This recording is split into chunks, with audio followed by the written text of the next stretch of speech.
Hola, buenos días. ¿Me escuchan? Sí, profe. Ya, gracias Ricardo.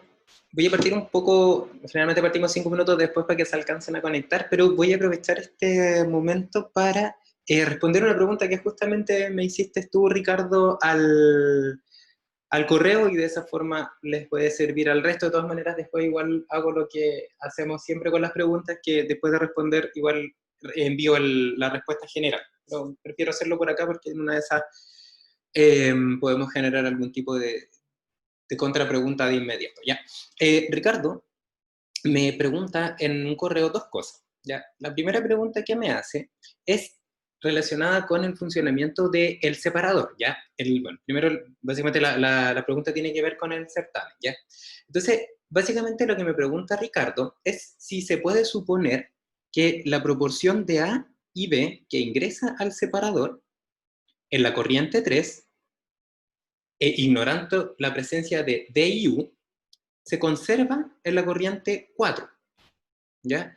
O, pregunta si no, si es posible obtener esta relación con el uso de otras ecuaciones. Y esa es la primera pregunta, y después trabajamos con la segunda, ¿ya? Entonces, les voy a mostrar qué pasa ahí. Ya les voy a comentar de inmediato. Entonces, a ver, Ricardo, yo creo que la pregunta se responde desde el enunciado. ¿Ya? ¿En qué sentido? Porque básicamente lo que hay acá, hazte la idea, y háganse la idea los que están escuchando ahora, háganse la idea de que la membrana es una especie como de, a ver, como una especie de criba, una especie de colador, ¿ya? Que básicamente imagínense que este colador no tiene que ver con, o sea, tiene que ver con el tamaño, pero de lo que puede traspasar el colador y lo que no, pero tiene que ver fundamentalmente con el tamaño de las partes relacionado con el peso molecular. Ya imagínense, por ejemplo, que ustedes tienen esta membrana que yo la dibujo con esta línea punteada, tiene un tamaño tal, ya, que básicamente aquí, esta que le estoy mostrando acá, estos puntitos que están acá, son son los compuestos A y B, son las moléculas de los compuestos A y B, indistintamente, porque dice que no tiene preferencia por alguna de las dos moléculas, ya puede ser tanto A o puede ser B, ¿ya? Todas tienen un tamaño que algunas son más grandes y otras son pequeñas, por supuesto, porque A y B tienen pesos moleculares distintos. A tiene un peso molecular de 30 gramos por mol, y peso molecular de B es de 20 gramos por mol, si mal no recuerdo. Ya eso implica que el tamaño es proporcional a ese peso molecular.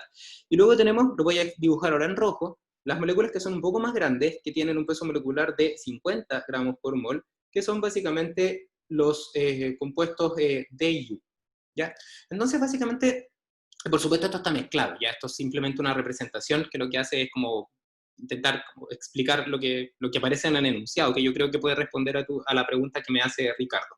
Entonces, si acá nosotros consideramos que acá está la zona donde tenemos una presión menor, porque básicamente lo que hacemos cuando utilizamos este tipo de equipo es generar un gradiente de presión de tal forma de que el flujo atraviese la membrana, venza de hecho la pérdida de carga que se produce en la membrana.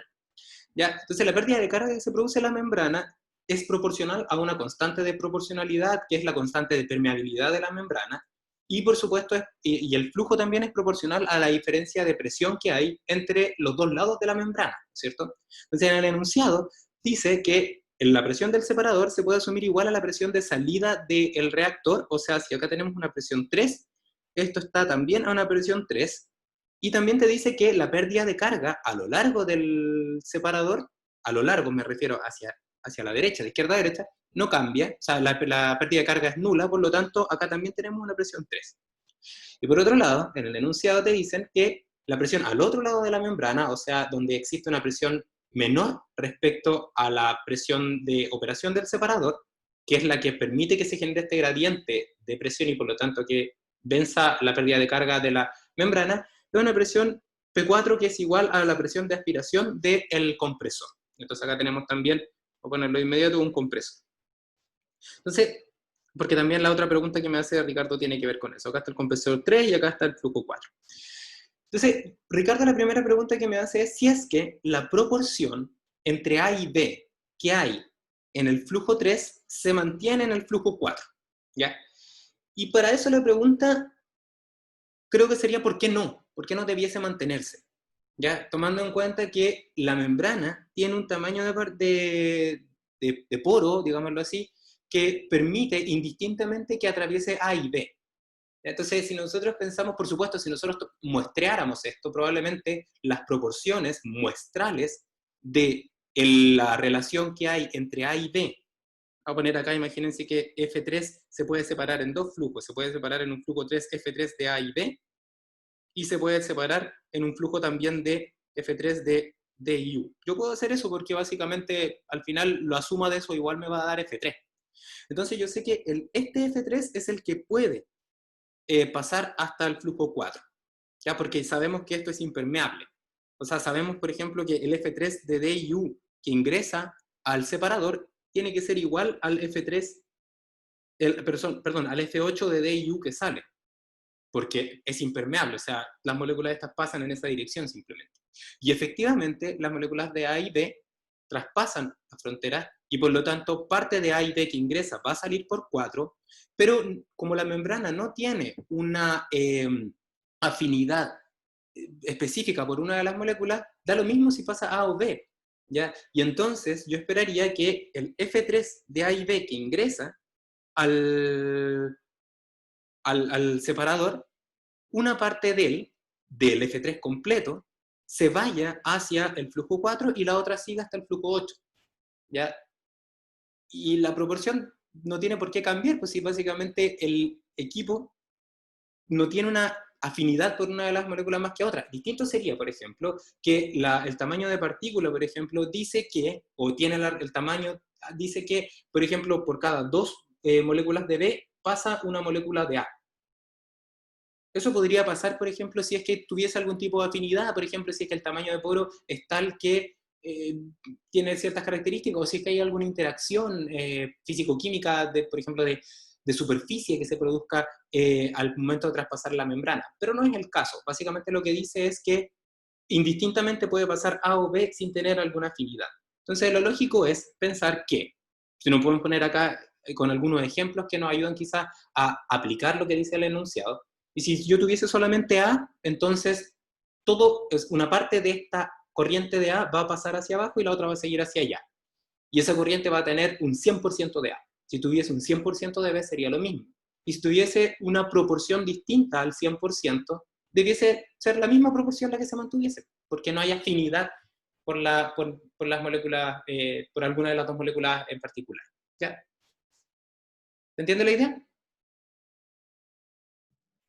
Sí, profe. Ahora tengo una duda aparte. Y ya, Eh, espérese, la... espérese, para terminar. ¿Algo tiene que ver con esto mismo?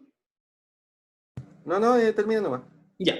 No, es que la otra pregunta que me hacía Ricardo tenía que ver con el trabajo de compresión.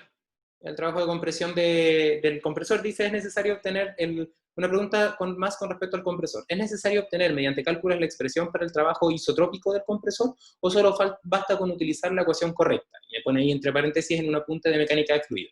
Ya.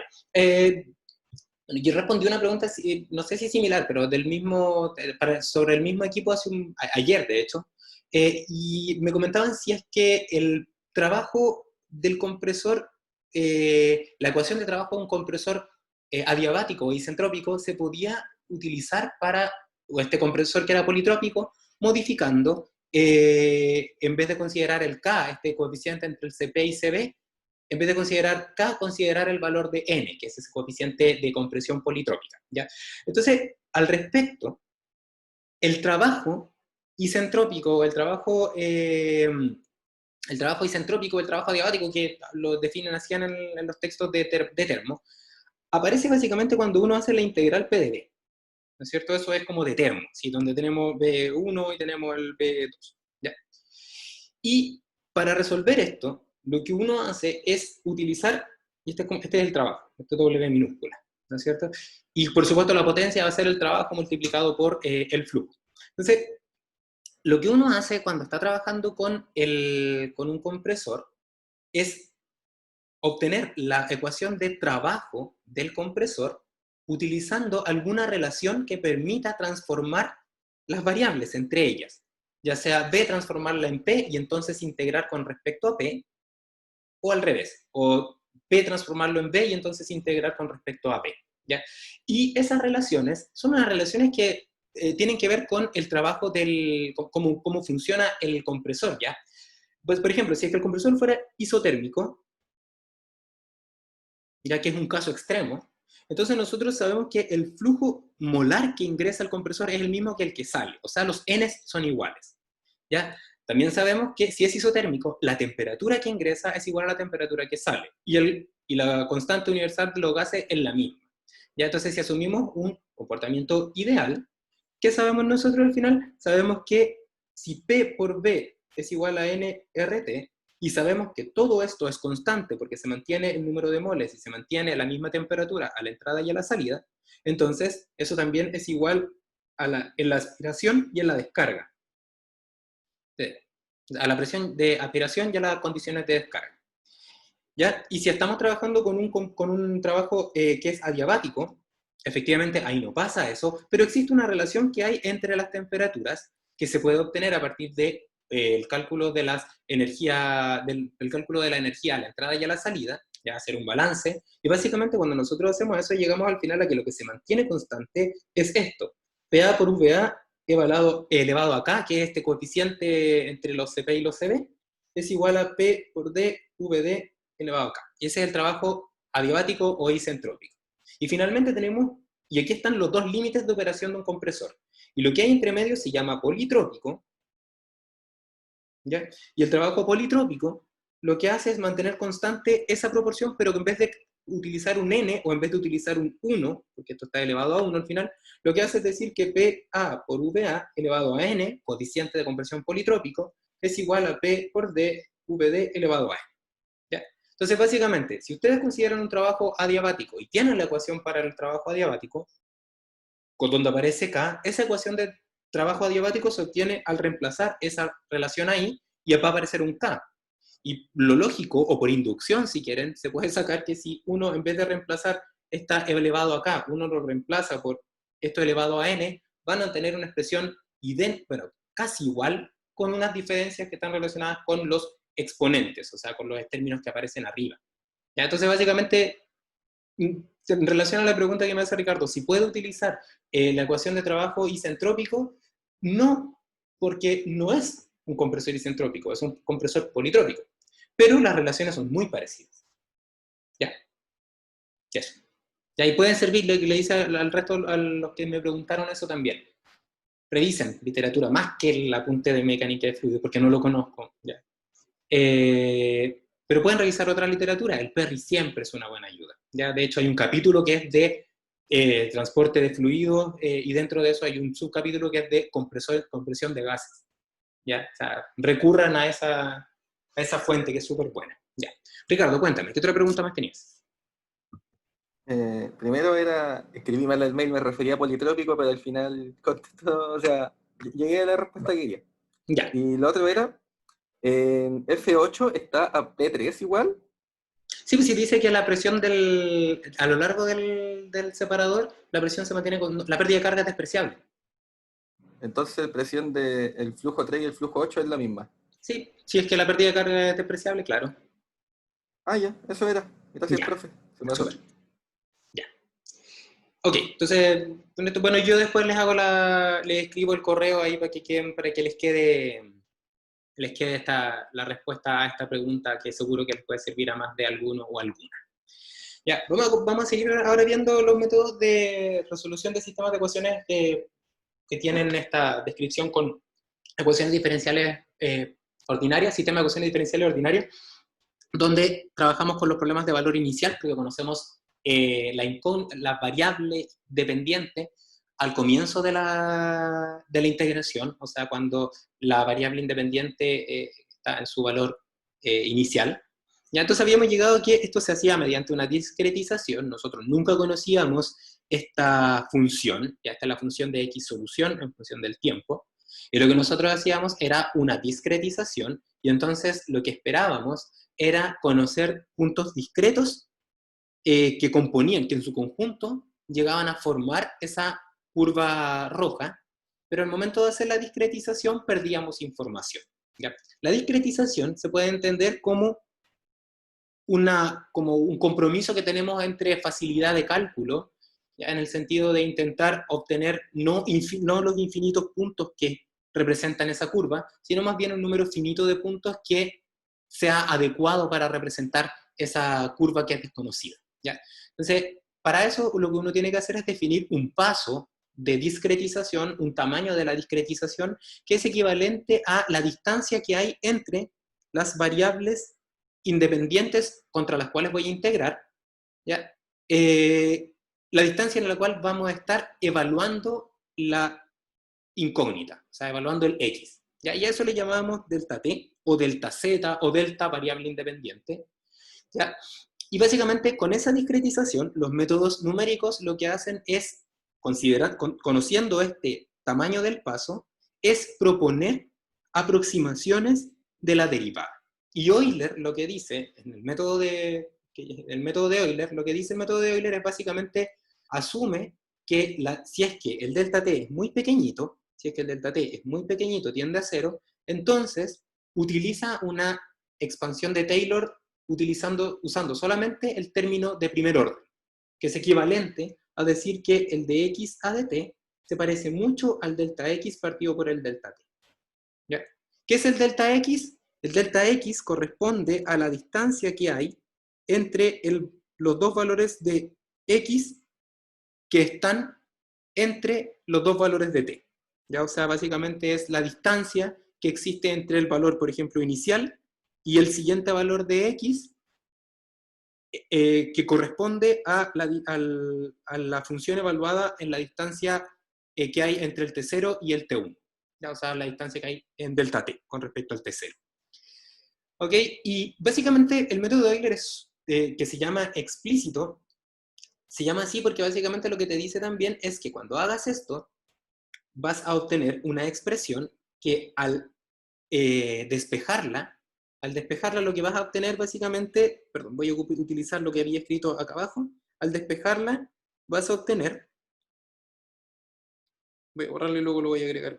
Al despejarla vas a obtener algo como esto, vas a obtener un x de k más 1 menos x de k partido por t, partido directamente por el delta t, perdón, y eso es igual a f. Perdón, eso es igual a, antes de f, es igual a dx a dt, porque eso es lo que aparece acá arriba en la aproximación de Euler, y eso es equivalente también a la función, porque conocemos cuál es la forma de la derivada, lo que no conocemos es la variable, que por eso la tenemos que integrar. Entonces eso también es igual al f de x. ¿Cómo? ¿Ya? Entonces la pregunta que o sea, la duda que queda, básicamente, es preguntarnos dónde se evalúa esta derivada. Si se evalúa, porque tenemos dos puntos de evaluación. Podemos evaluarla en el punto k más 1 o el punto k. Entonces el método de Euler explícito te dice, mira, asume que estás en el punto késimo, en este caso el punto 0, por ejemplo, y considera entonces que ya que estás ahí y ya que conoces la expresión de la derivada, entonces si tú reemplazas x0 en la expresión de la derivada, vas a conocer de inmediato la pendiente. Y como conoces de inmediato la pendiente, utiliza esa información local para avanzar al siguiente punto.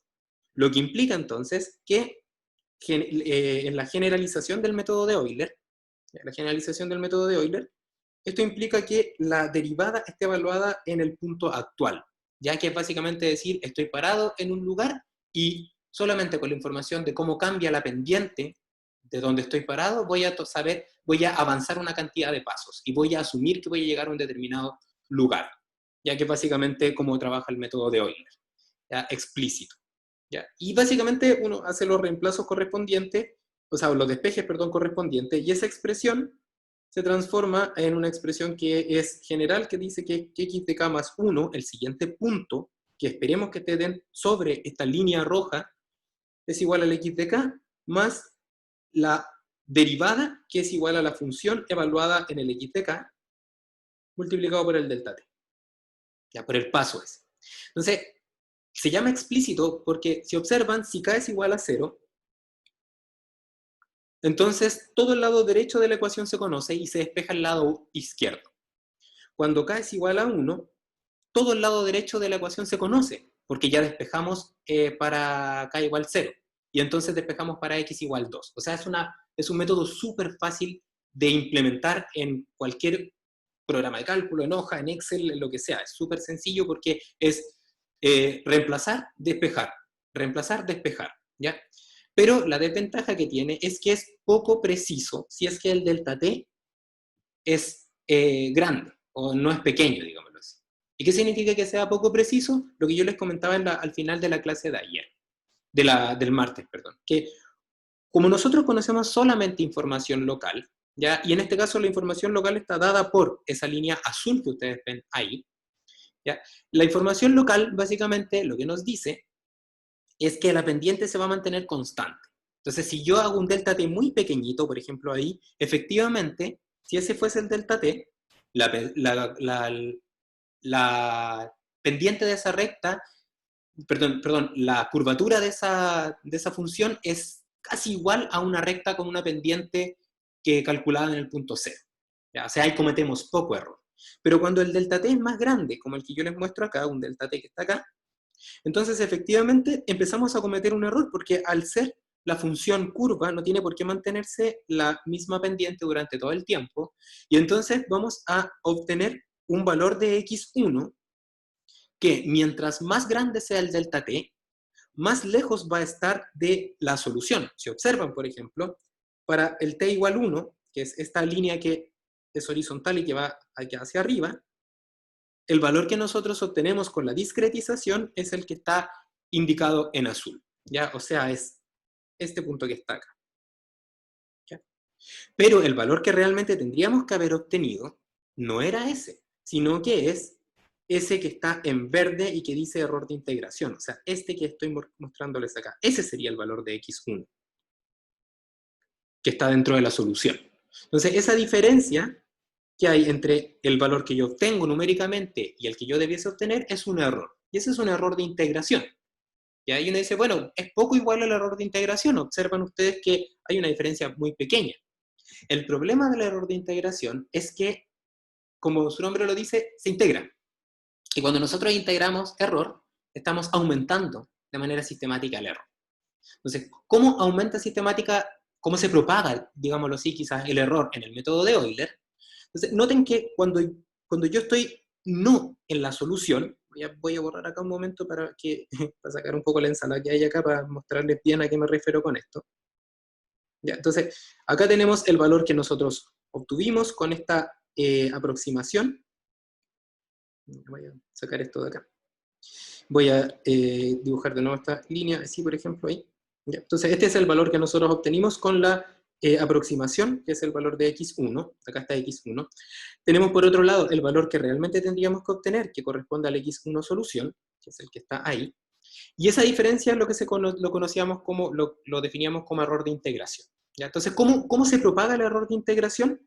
Entonces, fíjense que cuando nosotros aplicamos el método de Euler, ahora para x1, o sea, acá transformamos esto en x1, esto en x1, y entonces vamos a obtener el x2, ¿ya? Lo que hago es tomar el valor de x1 que tiene un error, de hecho lo voy a poner con azul porque es el valor que obtuve en el paso de Euler anterior, meto el x1, y lo reemplazo en f, ¿ya? Y reemplazar x1 en f es equivalente a encontrar no la, no la pendiente que debiésemos calcular, porque ese x1 no lo conocimos, sino que lo que hacemos es calcular una pendiente que no corresponde a ese x al punto t1, perdón, sino que corresponde a este que está acá, porque esta es la pendiente para el x1 calculado, ya que es distinta a la pendiente que debiésemos calcular. De hecho, si observan, la pendiente real para el x1 solución es así, y la en verde, y la que estoy calculando con el error de integración es esta pendiente magenta que está ahí, ¿ya?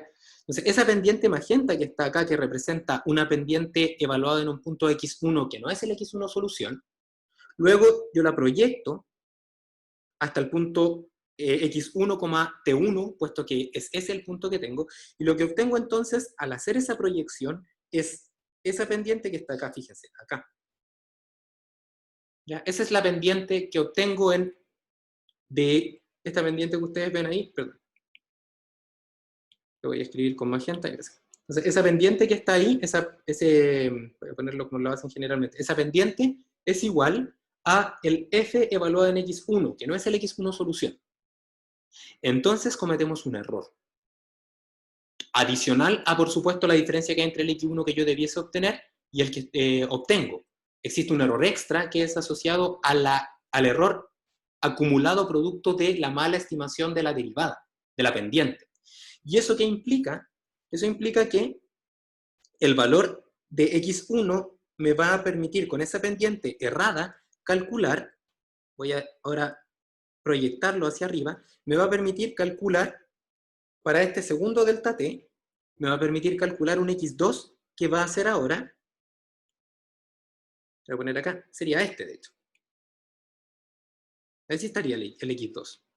x2, que es muy distinto, nuevamente, al x2 solución que hay ahí. Entonces, nuevamente tenemos otro error de integración, y ese error de integración, ya ese error de integración, que está aquí y que está acá también, lo que observamos es que creció en este caso. ¿Por qué creció? Porque básicamente el delta t era tan grande que la estimación tanto de la variable incógnita como de la derivada cada vez es peor. Distinto hubiese sido si hubiese elegido un delta t más pequeño. ¿Ya? Entonces, observamos que acá está el valor de x2, que es distinto al x2 solución, y cuando nosotros, fíjense, que acá es súper interesante esto, cuando nosotros queremos calcular la siguiente pendiente, ¿ya? Noten que para el x2, distinto al x2 solución, no existe una curva. No hay curva. El x2 nunca pasó por la curva real.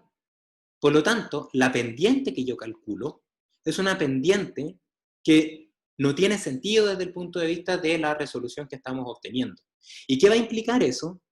Eso va a implicar que, como no tiene ningún sentido porque el x2 no pasó por la solución, esa pendiente, por lo tanto, no representa nada. O sea, reemplazar, por ejemplo, acá el x2 no va a representar nada desde el punto de vista de la solución real del problema. Y entonces lo que va a pasar es que vamos a tener en la siguiente etapa, por ejemplo, imagínense que está por acá, algo como eso quizá, un x3. Y luego vamos a obtener un x4 que va allá, porque eso que está aquí es una pendiente que estaba muy lejos respecto al valor que realmente debiésemos obtener. Entonces, básicamente, cuando elijo un delta t que es muy grande, aparte de tener un error de integración, lo que observo es que tengo una divergencia respecto a poder encontrar la solución.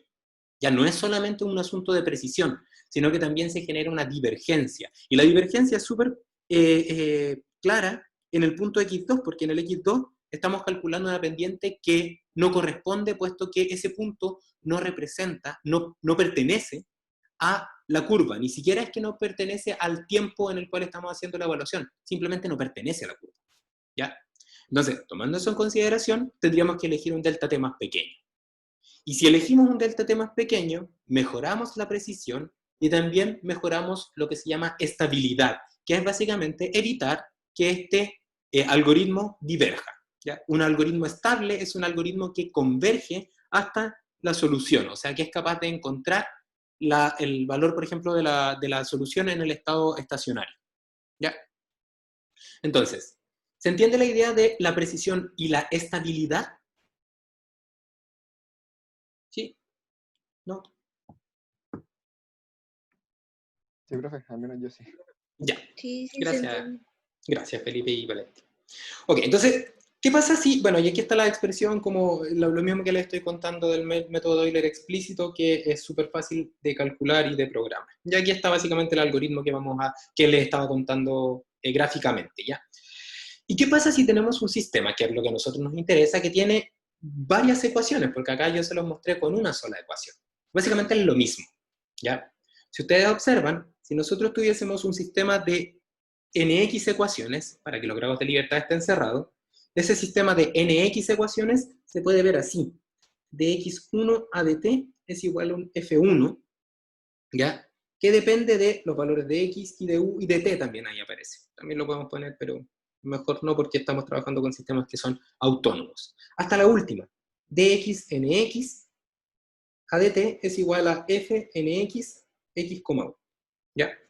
Entonces, si nosotros aplicamos el método de Euler, explícito, pero ahora en múltiples dimensiones, entonces observamos que si nosotros conocemos si n, por ejemplo, es igual a 0, ya si estamos en el punto inicial, entonces conocemos el x0, que es equivalente a conocer el x1, 0, hasta el xnx, 0. Conocemos todos eso, porque es un problema de valor inicial. O sea, acá conocemos x1, 0 es igual al x evaluado en t0, x1 evaluado en t0, y tenemos el último xnx, 0, que es igual al xnx evaluado en t0. ¿Ya? Entonces conocemos toda esa info porque es un problema de valor inicial.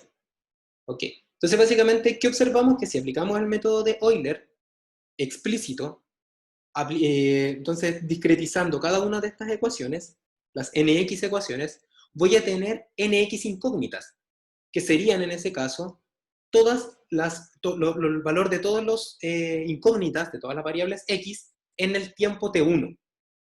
¿Ya? Entonces, si tengo nx incógnitas, necesito nx ecuaciones, y lo que hacemos básicamente es discretizar todas las ecuaciones. ¿Ya? Y al discretizar todas las ecuaciones, o sea, al decir que esto es igual a delta x1 a delta t, y esto corresponde a delta xnx a delta t, lo que hacemos es obtener el método de Euler en múltiples dimensiones que está identificado acá. ¿Ya? Que básicamente nos dice, si tienes un número n de incógnitas descritas con sus respectivas ecuaciones diferenciales ordinarias, entonces tienes que discretizarlas todas, porque tienes todo ese mismo número de ecuaciones que a las cuales puedes echar mano. ¿Okay? Entonces, con eso obtenemos el método de Euler en múltiples dimensiones, ya que es lo que está descrito encerrado en esa cajita negra que aparece acá.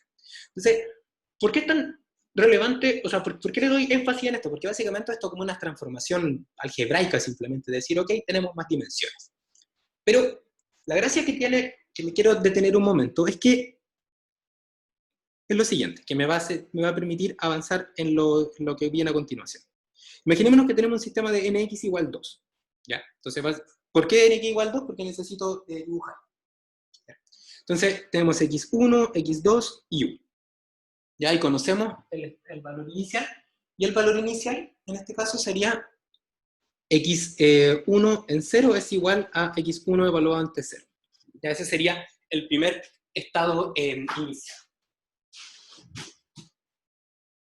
Y lo mismo podemos aplicar con el x2.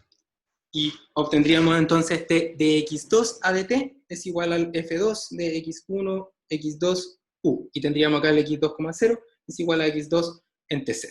¿Vale? Ahí están entonces las dos ecuaciones que están acá.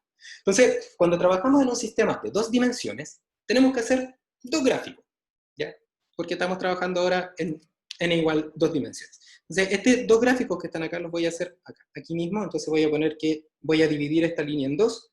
Entonces voy a poner que en el eje de las abscisas está el tiempo y tiempo, y en el eje de las ordenadas va a estar x1 y x2. ¿Ya? Imaginémonos entonces que x1, por ejemplo, es algo como eso, y x2, ocupar el azul, va a ser algo así. ¿Ya? Y aquí entonces esas son las soluciones que nosotros no conocemos, pero sí conocemos la información inicial, y es 2,0. Entonces, ¿qué hacemos? Aplicamos el método de Euler. ¿Ya? Entonces, ¿qué implicaba el método de Euler? Que si, por ejemplo, yo acá defino un delta t, ¿ya? Entonces, básicamente, podemos entonces decir que la aproximación del x 1,1, o sea, el x1 en el siguiente instante, donde acá está t1, sería aproximadamente, lo voy a hacer así como al ojo, aquí estaría. Y aquí estaría entonces x 1,1. ¿Ya? Y así podríamos seguir. ¿Y cómo obtendríamos ese punto? Básicamente lo que tendríamos que hacer es calcular esa pendiente, y esa pendiente sería f1 evaluado en x1,0 en x2,0, porque estamos en el punto inicial. ¿Ya? Y si hacemos lo mismo para el x2, entonces tendríamos que la pendiente está acá, esa pendiente sería f2 en x1,0 y en x2,0, o sea, en el punto inicial. Y entonces tendríamos esa pendiente, y entonces si asumimos que el delta t es el mismo, entonces acá estaría el x2,0, el de x2,1, perdón. ¿Ya? Entonces, seguiríamos aplicando el método de Euler. Y la pregunta acá es si el delta t tiene que ser igual para el x1 y para el x2, o pueden ser distintos. ¿Ya? Es posible que yo pudiese definir dos delta t, o sea, por ejemplo, acá poner delta t1 y acá poner delta t2. ¿Ya?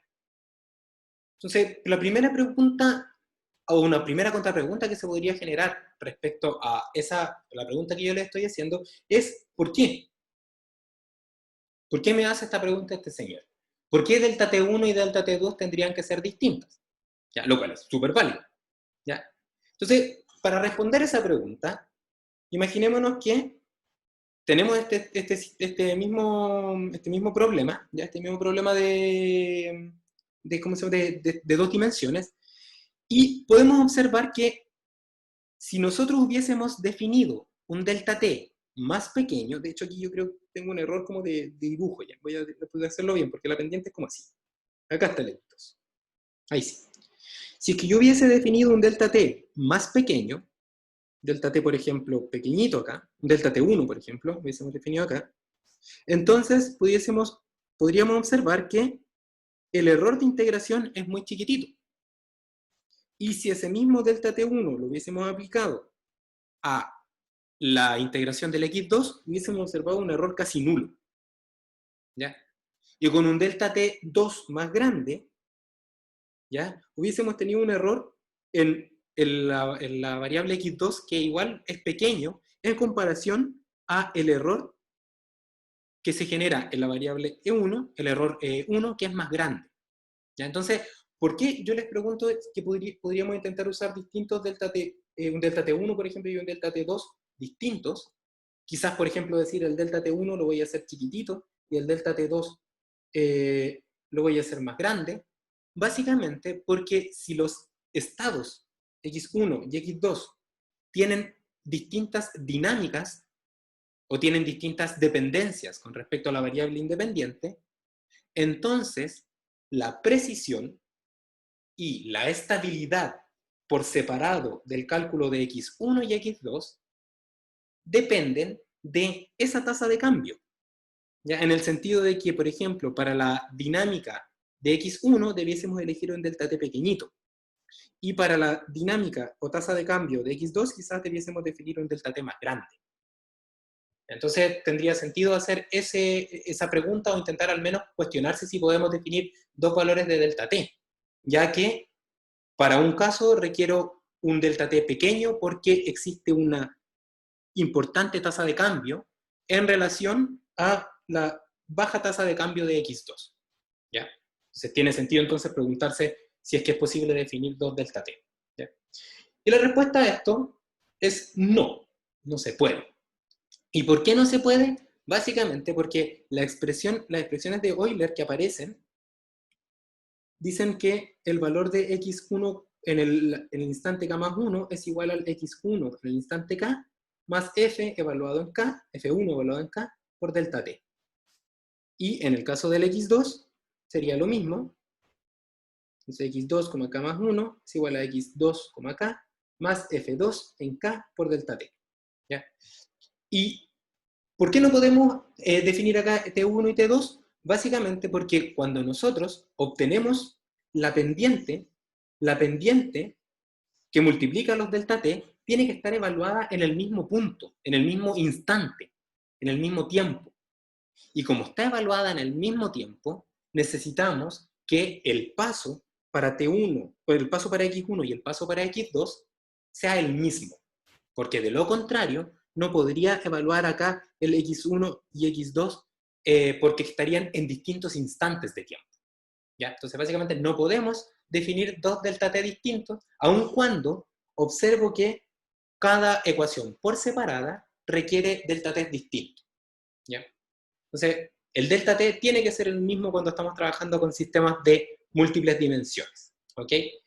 Y tomando eso en cuenta, si yo ahora les pregunto, ya que tenemos que elegir un solo delta t, ¿Cuál elegimos?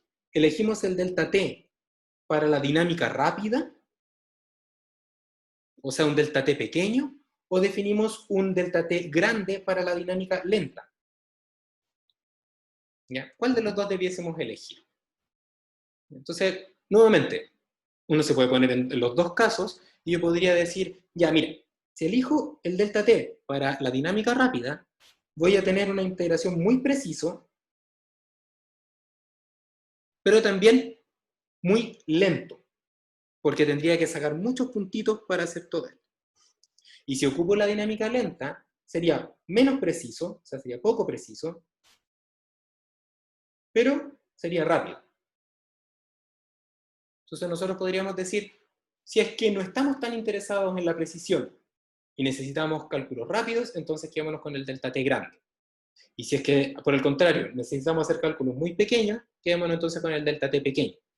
El problema de todo esto es que si elegimos el delta t grande, podríamos, aparte de afectar a la precisión, podríamos también afectar a la estabilidad. ¿Qué implicaría eso, por ejemplo? Que este va integrándose medianamente bien, ahí, mientras que este está divergiendo. Y que diverja implica que todo va a diverger, porque el x1 igual está utilizándose para calcular la pendiente de x2. Entonces, básicamente, lo que tendríamos que hacer sería elegir el delta t para la dinámica más rápida, por lo tanto, elegir el delta t más pequeño. ¿Ya? Y eso implica preguntarse, ¿y cuál es un delta t adecuado? Si es que tengo que elegir, por ejemplo, el delta t para la dinámica más rápida, por lo tanto un delta t más pequeño. ¿Existe alguna forma de identificar un límite para el delta t? Entonces aparece esta lámina que ustedes tienen en su pantalla, esto es al final dx a dt, y esto es igual a dx a dt, que es igual a lambda por 1 menos x, ¿ya? Y que básicamente cuando nosotros aplicamos el método de Euler a esta ecuación, una ecuación que se llama una ecuación exponencial muy sencilla, lo que obtendríamos sería que x en k más 1 es igual al x de k, más la función evaluada en x, o sea, lambda por 1 menos x de k por delta t. Ese sería el método de Euler aplicado en esta ecuación muy sencilla. Entonces, ¿qué observamos? Lo que ustedes ven en la lámina de la izquierda de su pantalla es la integración para un lambda igual a 1. O sea, el lambda lo reemplazamos por 1 y entonces aplicamos el método de Euler para distintos delta t. ¿Ya? Desde un delta t que es muy pequeñito, que apenas se distingue respecto a la solución analítica, que es esa solución que está ahí marcada aquí con negro. Y a partir de eso lo que voy haciendo, voy aumentando el delta t, o sea, voy disminuyendo la precisión. Entonces, si nosotros hacemos un zoom, ahora a, por ejemplo, esta integración, recuerden esto para un lambda de igual a 1, entonces podemos observar lo que yo les comentaba, que a partir de, a medida que voy aumentando el paso, o sea, que voy haciendo que las distancias entre los puntos se hagan cada vez más grandes, o sea, aquí, por ejemplo, tendríamos el delta t rojo, y entonces, y en contraposición, tendríamos acá el delta t más chiquitito, que sería el negro. Entonces, a medida que vamos aumentando la distancia que hay entre los pasos, lo que vamos obteniendo son representaciones que son menos precisas, y como yo les comentaba, llega un punto donde el delta t se hace tan grande, entonces seguimos avanzando en el tamaño del delta t, por ejemplo, el azul, que básicamente igual, más o menos, sigue la trayectoria, y después si nos fijamos en el morado, observamos que este morado empieza de a poco ir convergiendo hasta el valor en estado estacionario, pero observamos que si llegamos a un punto límite, donde en este caso, fíjense, el delta t es igual a 2, notamos que el algoritmo de Euler salta hacia, por ejemplo, este valor 2, que está ahí, y luego baja hasta el valor 0. Y luego salta de nuevo hasta el valor 2, y luego, si yo sigo integrando, va a volver a saltar al valor 0. Y así se va a ir. Y no va a converger nunca al estado estacionario, pero tampoco va a diverger, tampoco se va a alejar hasta el infinito, hasta el menos infinito. ¿Ya? Entonces este es un punto como de oscilación crítica. Ya, por ejemplo, para sistemas de segundo orden, este sería como un sistema críticamente amortiguado, donde estamos ahí oscilando entre la solución. ¿Ya? Y entonces, entendemos que este delta t que está acá está relacionado de alguna forma con el delta t máximo que yo debiese elegir para este sistema que tiene un lambda igual a 1. ¿Ya? Entonces, si ahora nos vamos a la otra gráfica que está acá, eso es lo mismo, pero ahora para un lambda igual a 0.1. ¿Ya? Y cuando tenemos un lambda igual a 0.1, noten que hacemos el mismo ejercicio, pero ahora en vez de utilizar un delta t de 0,2, vamos a usar un delta t de 2, que correspondía al delta t máximo antes. Es la misma ecuación diferencial, lo único que cambia es ese lambda. Y observamos que básicamente el mismo comportamiento, que a medida que aumentamos el delta t, esto empieza a desviarse del valor real y llega a un punto crítico nuevamente, pero ahora en delta t 20, tal que el sistema tiene una especie de oscilación armónica, sin poder llegar nunca al valor de estado estacionario. Entonces, nuevamente esto está relacionado con un delta t max. Y notamos que el delta t max es inversamente proporcional a ese lambda, puesto que si tenemos un lambda de 1, tenemos un delta t max de 2. Y si tenemos un lambda más pequeño, tenemos un delta t max más grande. Entonces, si ustedes hicieron control, ya, que si no lo hicieron, no pasa nada, pueden observar que, pero si no hicieron control e hicieron reactores, también me sirve de hecho, pueden observar de que este lambda se parece mucho a una característica que tienen los sistemas que dependen de variables independientes con ecuaciones mediante la descripción de ecuaciones diferenciales. ¿Ya? Y es básicamente algo que está relacionado con el tiempo de residencia. ¿Ya? El tiempo de residencia, o sea, lo que tiene que ver con el volumen de la... Está relacionado, ¿ya? No es igual, está relacionado con... ¿ya? El tiempo de residencia que está ahí tiene que ver directamente con este término. ¿Ya? De hecho, si ustedes hicieron control, o se acuerdan de la transformada de Laplace, o lo están viendo, esto es un sistema lineal.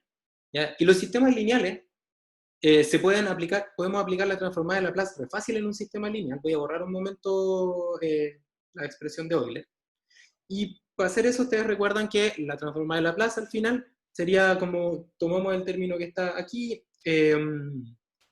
no partido por el S, está ahí. Perfecto. Entonces se lo pasamos para allá, ¿no es cierto?, para poder hacer la transformada de Laplace y que lleguemos a una expresión de función de transferencia. Y me quedaría un 1 partido por lambda, ¿ya?, por el de x a dt, el término x que está acá pasa hacia el otro lado, ¿ya?, pero como no multiplicado por el lambda, o sea, sería más x, y eso es igual a lambda.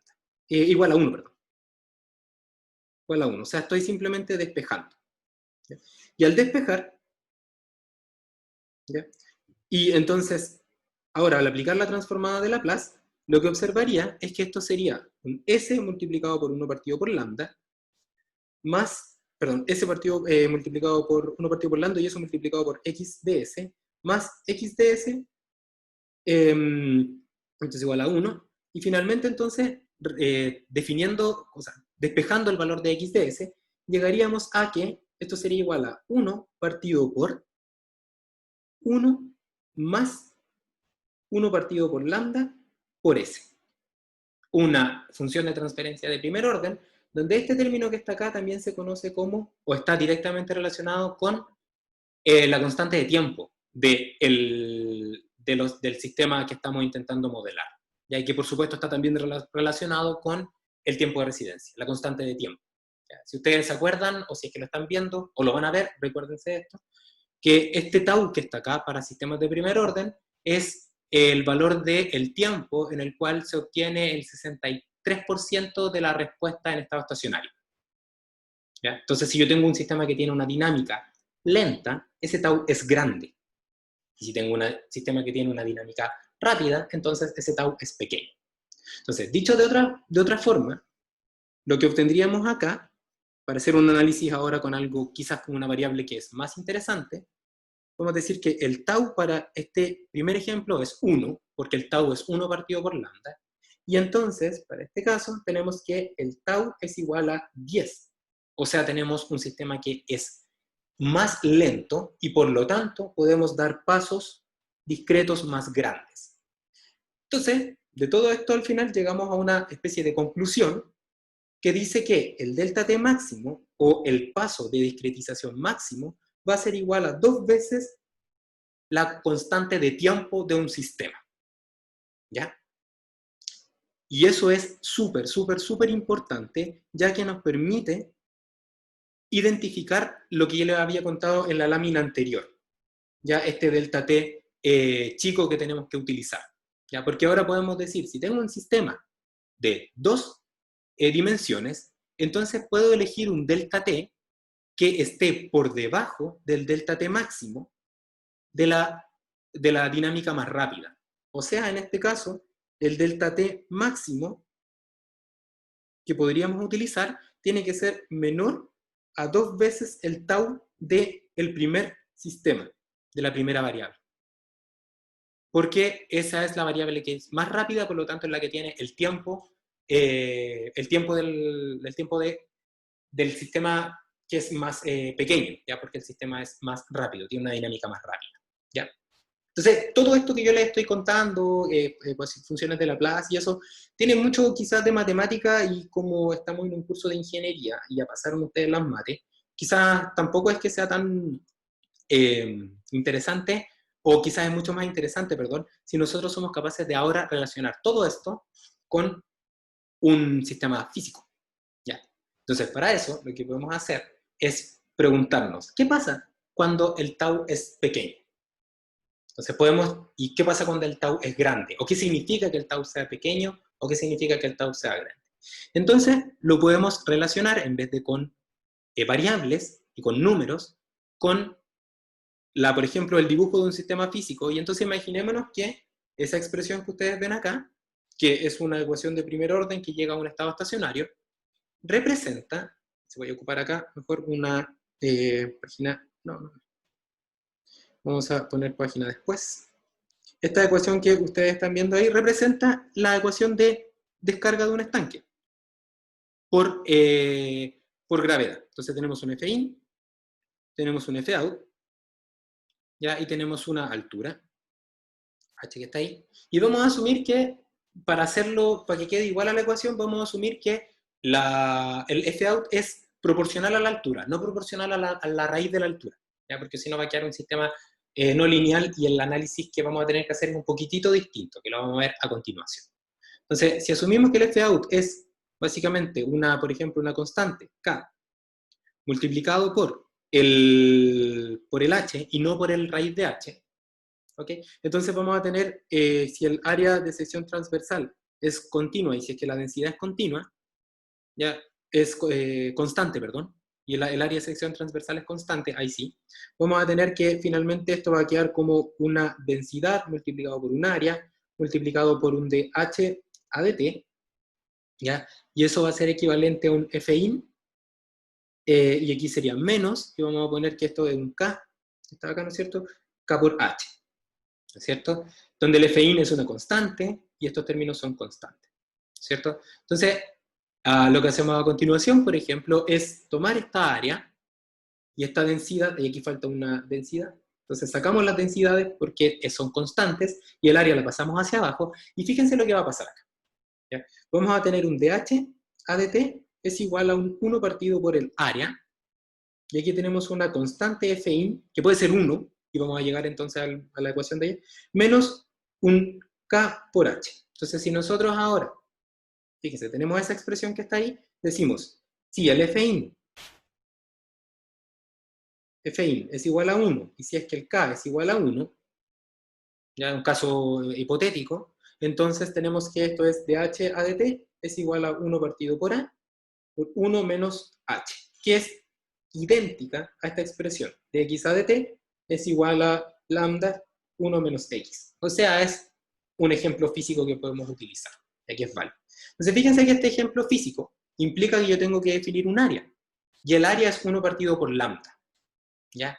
Entonces podemos decir que el área, que está ahí, que ustedes lo ven, 1 partido por, es 1 partido por lambda, y de acuerdo a lo que les comentaba en la lámina anterior, 1 partido por lambda yo lo puedo relacionar con el tau.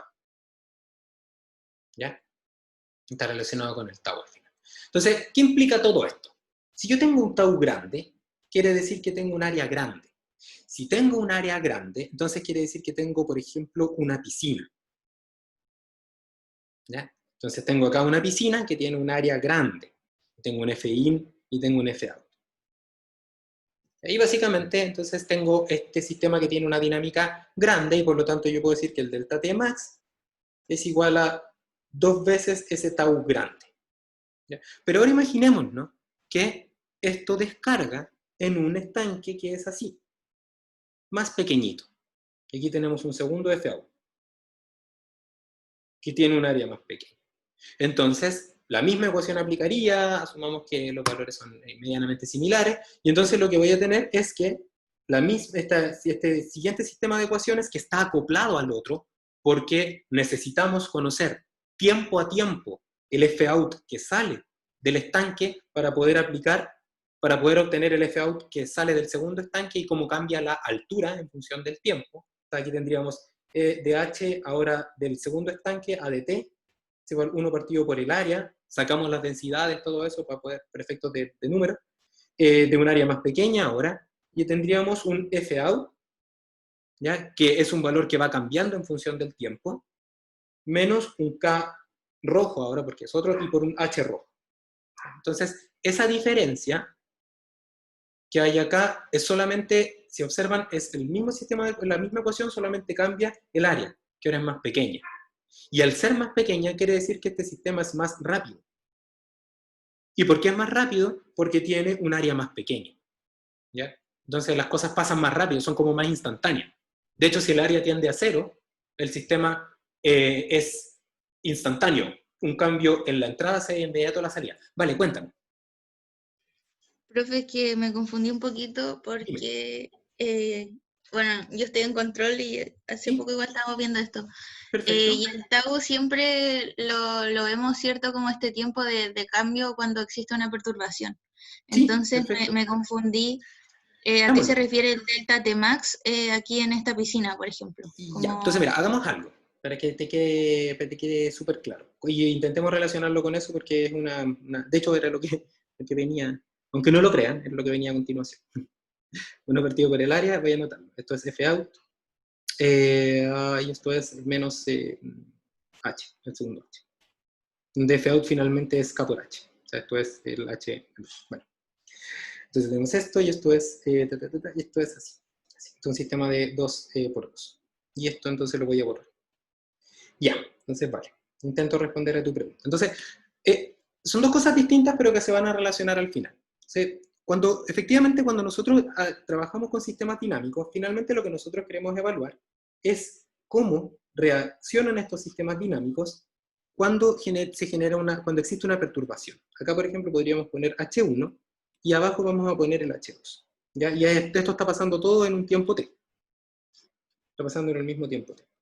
Entonces imaginémonos que a tiempo t, 0, tiempo t igual t0, lo que hicimos fue hacer un Fin, un cambio. Un cambio, por ejemplo, escalón. O sea, aumentamos el flujo in. ¿Ya? Y si aumentamos el flujo in, y olvidémonos primero de este estanque, trabajemos solamente con el estanque negro, entonces lo que vamos a ver es que si estábamos en un H10 y aumentamos el flujo in, entonces, como esto es una ecuación exponencial de primer orden, la evolución de la altura debiese ser como así, como una exponencial que debiese llegarse, si es que no se desborda el estanque, hasta un nuevo estado estacionario más grande porque está entrando más flujo. ¿Ya? Sí, ¿no es cierto? Eso es básicamente lo que ustedes ven en control. Y Sí. ya, súper. Entonces, cuando nosotros relacionamos esto que pasa, esta perturbación, la perturbación en el estanque, nosotros sabemos que el área del estanque, perdón, miento, al final, hagámoslo así, lleguemos a esa conclusión por otro lado.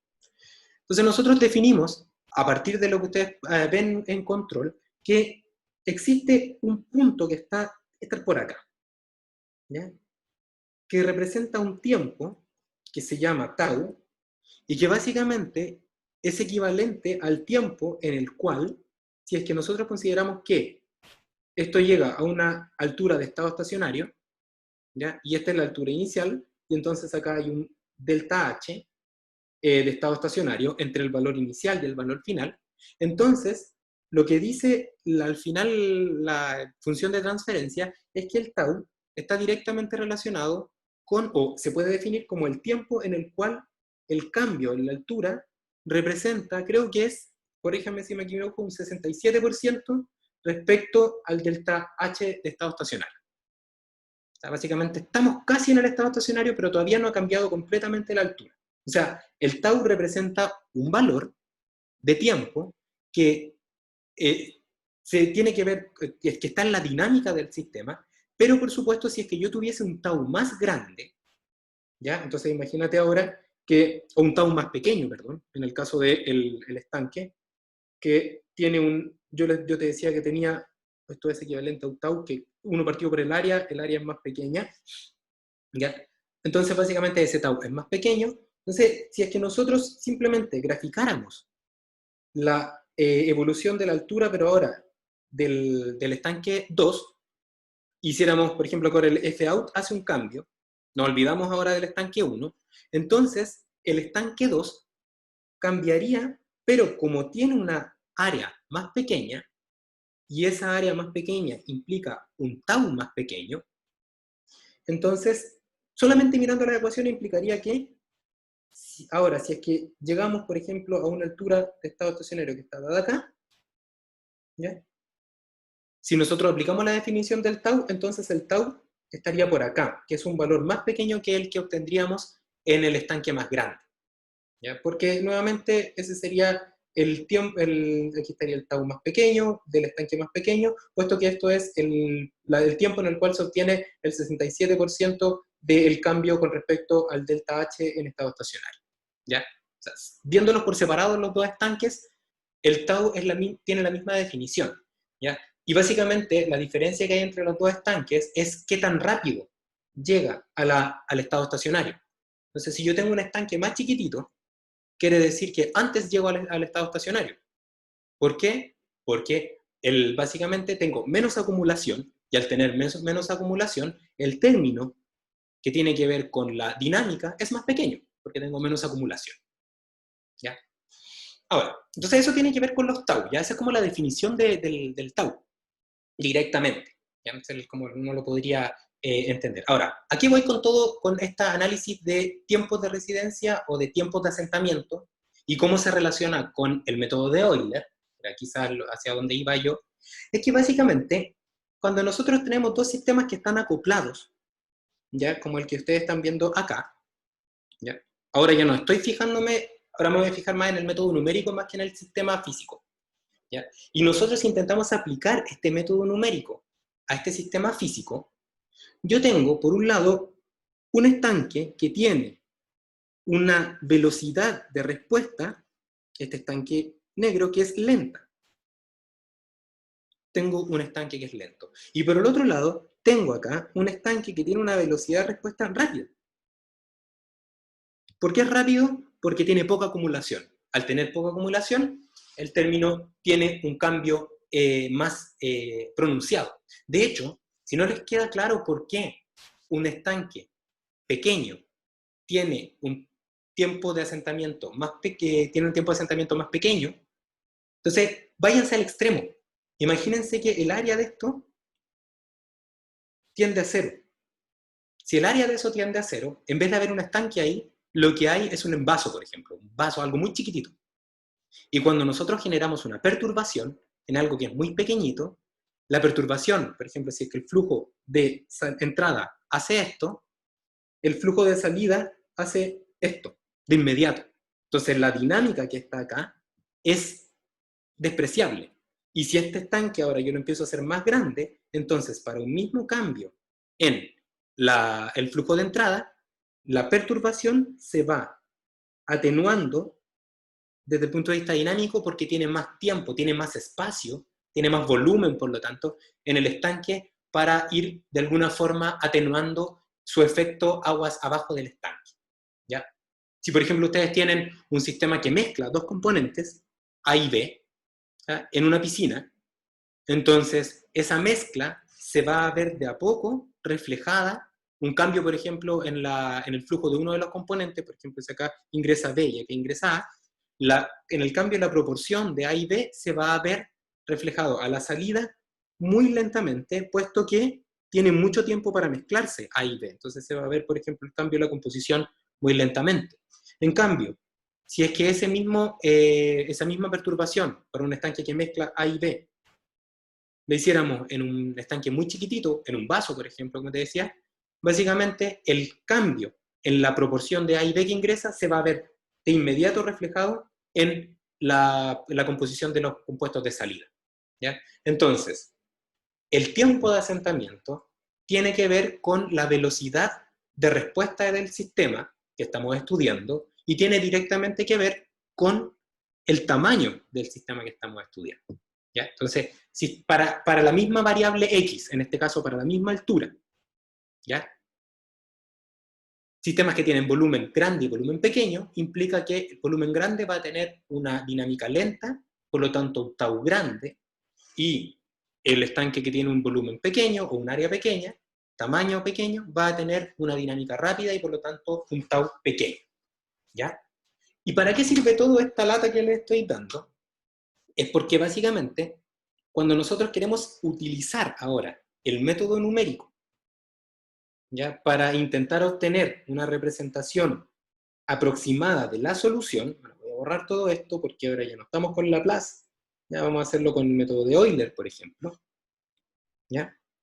Lo que observamos es que si aplicamos el método de Euler para estas dos dinámicas que tienen una velocidad distinta, porque una es más rápida y la otra es más lenta, entonces tenemos la dicotomía entre escoger un delta t para ese estanque, que es grande, y que tiene un límite justamente acá, perdón, tiene un límite en el 2 veces eso, o sea, si es que este es tau, entonces el delta t podría llegar hasta 2 voy tau, entonces voy a intentar ahí, aquí estaría más o menos, acá está 2 veces tau, este es el delta t max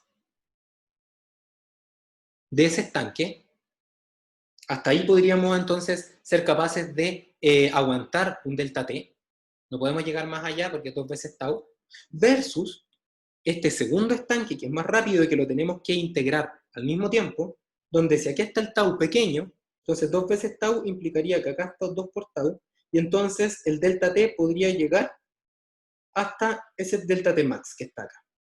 Y que si observas, y si observan de hecho, es mucho más pequeño que ese delta t max que está ahí. Básicamente lo que yo tengo es esto. Tengo que el delta t max es más grande que el del estanque más pequeño, ¿ya? Que implica entonces que si tomo un delta t, si yo defino un delta t porque tengo que definir uno para ambos sistemas, porque básicamente yo tengo que resolver al mismo tiempo las dos ecuaciones para el estanque 1 y para el estanque 2, y yo ya llegué a la conclusión de que el delta t tiene que ser el mismo, entonces tengo que escoger el delta t para el estanque más pequeño. Y entonces el delta t que yo aplicaría para el método de Euler en este sistema de dos ecuaciones sería uno que me asegurara de que no traspaso ese delta t máximo del sistema. Porque de lo contrario, esto va a diverger y por lo tanto el otro también va a diverger, porque el sistema completo diverge. ¿Ya? Entonces esa es la relación que hay finalmente entre tiempo de asentamiento, explicación física del tiempo de asentamiento, y luego cómo esa explicación física del tiempo de asentamiento se puede aplicar al método de Euler, que básicamente lo que dice es, si yo tengo sistemas que tienen un volumen grande acoplados con sistemas que tienen volúmenes pequeños, entonces el delta t que tengo que aplicar tiene que ser referido al sistema que tiene el volumen pequeño, aun cuando tenga un sistema de volumen grande. Porque de lo contrario, va a diverger el que tiene el volumen pequeño, por lo tanto va a diverger todo el sistema de ecuaciones. ¿Ya? ¿Se entiende la idea, Valentina? Sí, se entiende. Super. Muchas gracias. Perfecto. Ya, y como ya que estamos en esta, pero primero, ¿esto se entiende la idea? Sí, me decía que sí. Si no, después si no me pregunta y me corrige de inmediato. Pero acá tenemos un solo, lo que hicimos acá fue una comparación, perdón, de dos estanques que están en serie. y que ambos están acumulando materia. Pero es súper interesante ver qué pasa cuando, en vez de tener dos estanques en serie, por ejemplo, que están acumulando materia, tenemos un solo estanque, por ejemplo, el mismo que está acá, que tiene un tamaño grande, ¿ya? Que acá también tenemos un Fin y acá tenemos un Fout, pero ahora también tiene una temperatura in y tiene una temperatura out, ¿ya? Y tenemos aparte un sistema, por ejemplo, que está enfriando o calentando. Pongamos calentando. Ya tenemos un serpentín. ¿Ya? Entonces, básicamente, lo que tenemos acá son un sistema que tiene dos estados, y entonces nosotros al final de hacer los balances, despejar y hacer tenemos que hacer un par de pasos, vamos a llegar a que finalmente vamos a tener esto, fíjense. Vamos a tener un dB, una densidad, vamos a asumir que la densidad es constante igual, pero ρin y ρout son iguales. Entonces tengo un ρ dV adt, y eso es igual a un ρ Fin menos ρ Fout, simplemente. Podemos luego despejar ahí por el H o por el volumen, o por el área al final. El área aparece y luego ustedes lo pueden sacar.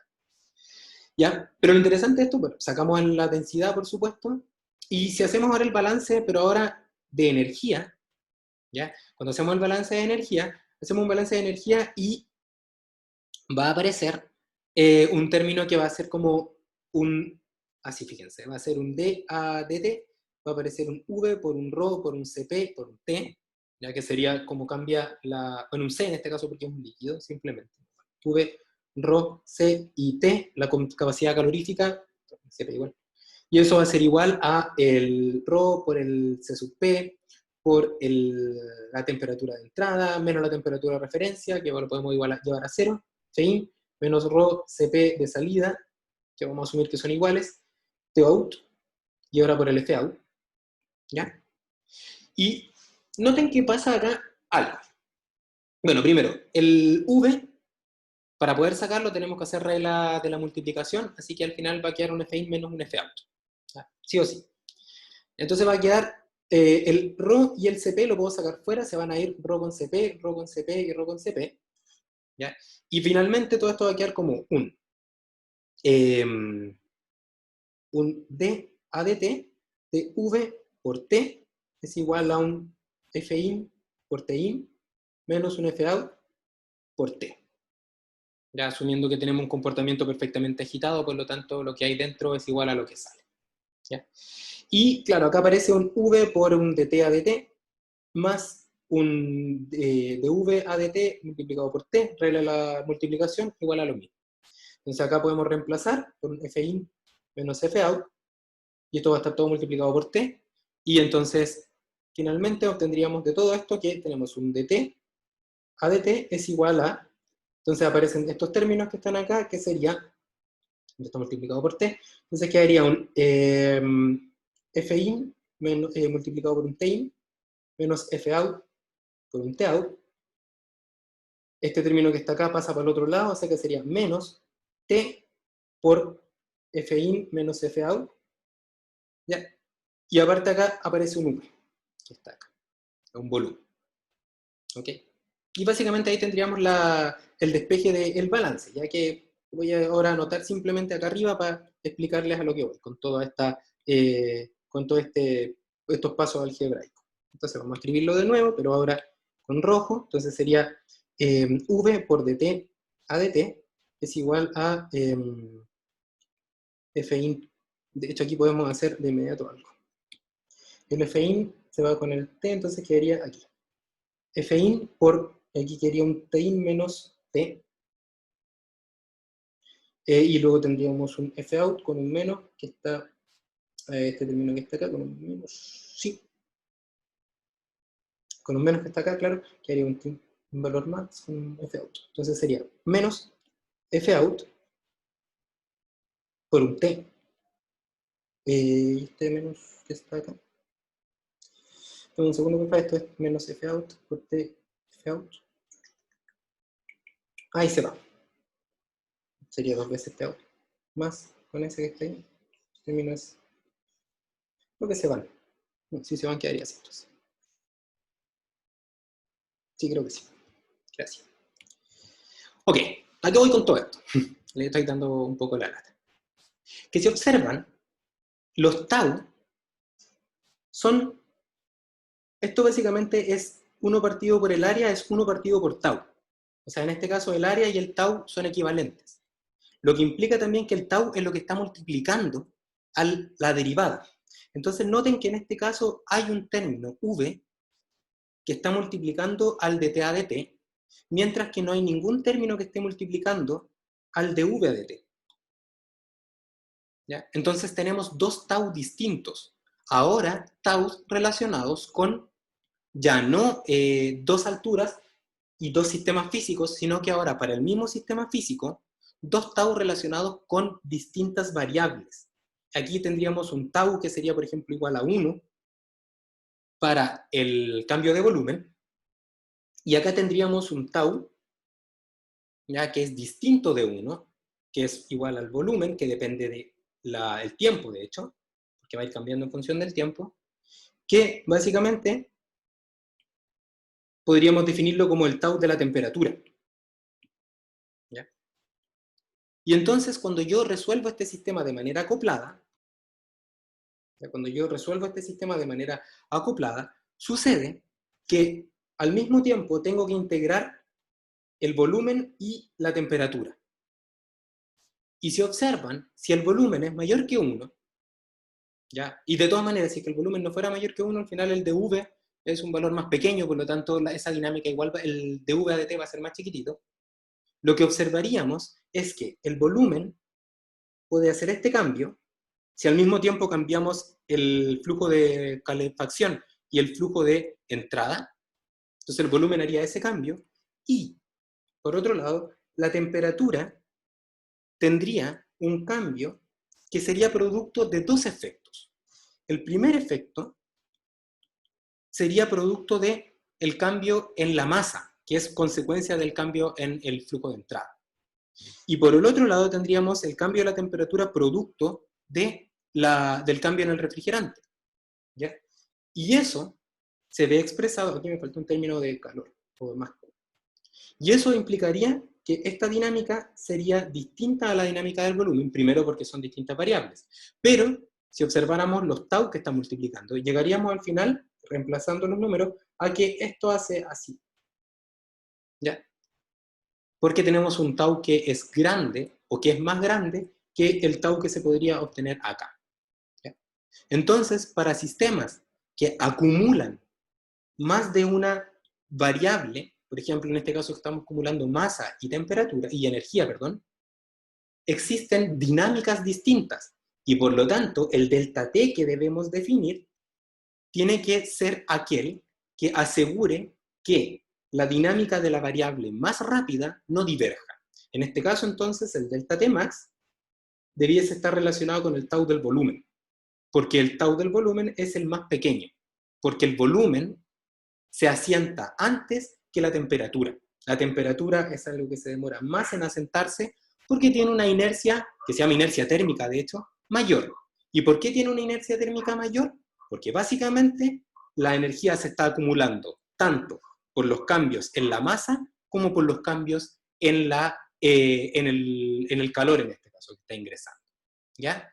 De hecho, si ustedes están viendo en control, o van a ver en control luego, diseño de controladores, cuando trabajamos con los TIC, o sea, los controladores de temperatura, los controladores de temperatura, por ejemplo, y usamos un controlador PID, generalmente requieren un término derivativo.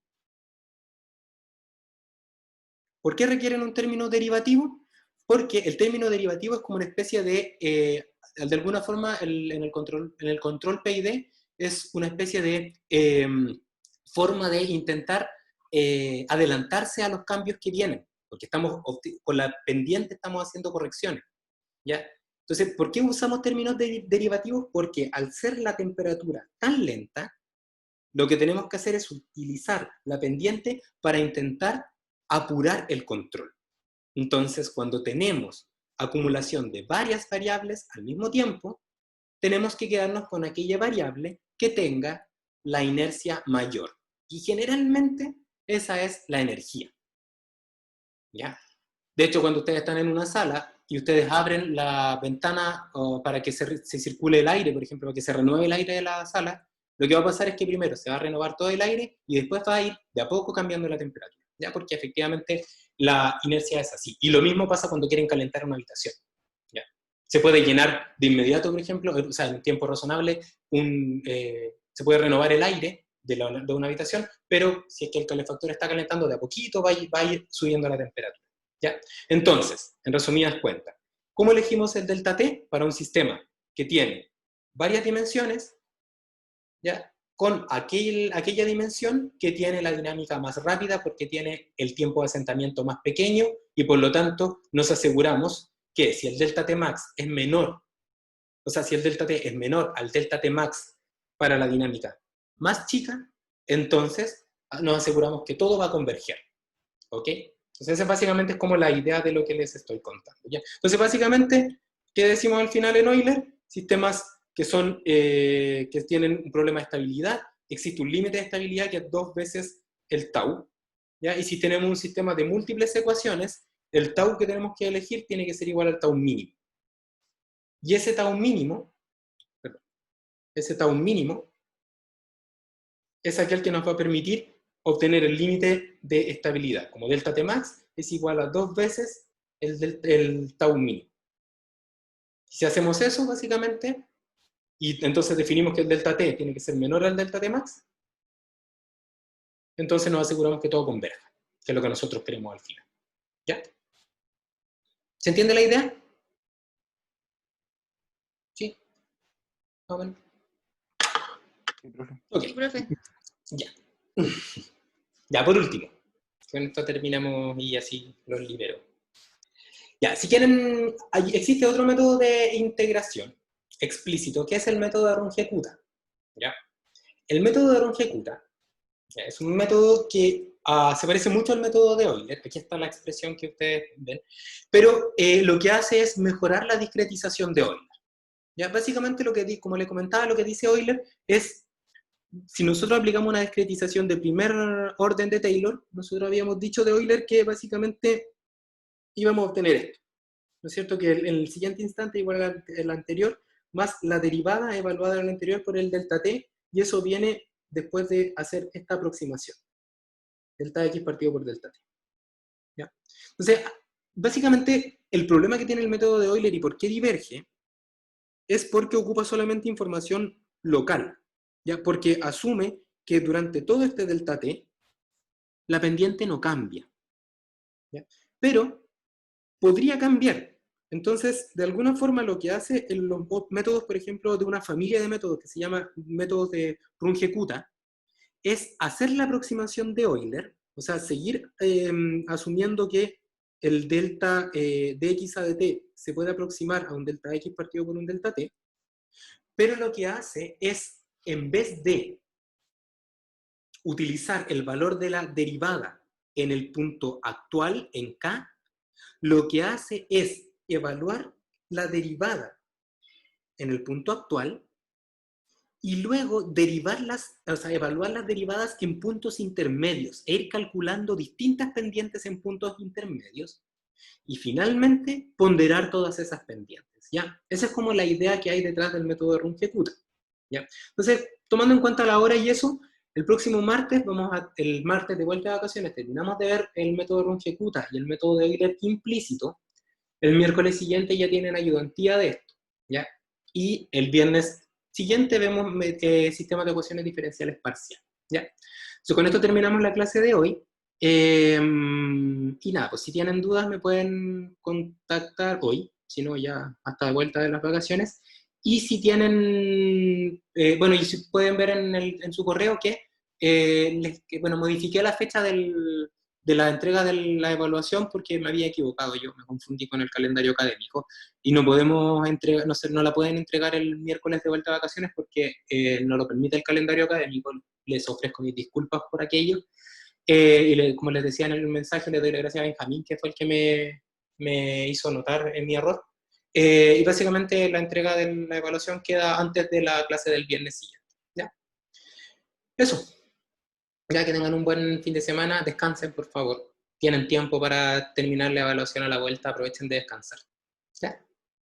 Eso. Gracias, profe. Chao, profe, Excelente. gracias. Que vaya muy Gracias. bien. Chao. Chau, chau.